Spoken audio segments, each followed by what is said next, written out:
I started out, as a lot of students do, a lot of my students do, with an interest in production.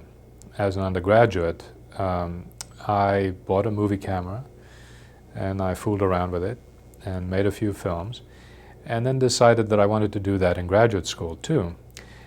Went to graduate school in communications, and there fell in love with research and analysis and theory, and eventually actually have ended up teaching at the same place where I got my graduate degree.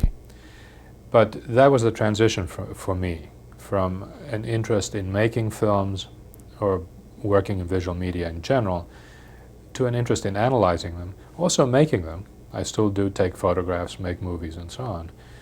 But I'm also very interested in how the medium works, which, by the way, let me add, for visual communication has always been the case, that people who are the best theorists also often, as you may know, very often happen to be people who've also made movies or are actually making movies actively. Violence in the media, and is an attempt to talk about social consequences of violence in the media, but with some attention to the way violence is handled formally.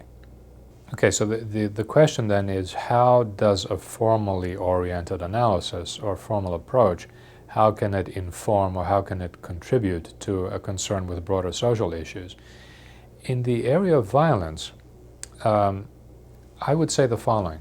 I mentioned violence because that's what I'm working on myself right now, and so I have been thinking about that connection for my own work on violent imagery in visual media.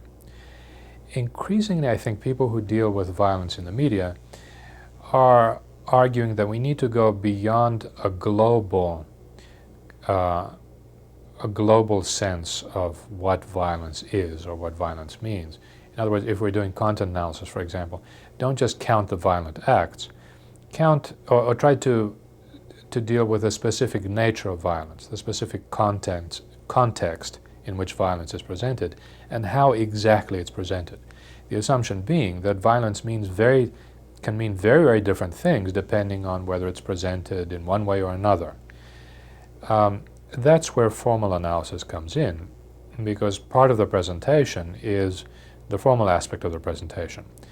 Does violence tend to focus, does the presentation of a violent act tend to focus on the person committing the violence or the person suffering the violence? If there are subjective camera placements in the scene, does the subjective camera give you the point of view of the violent person or the person suffering the violence?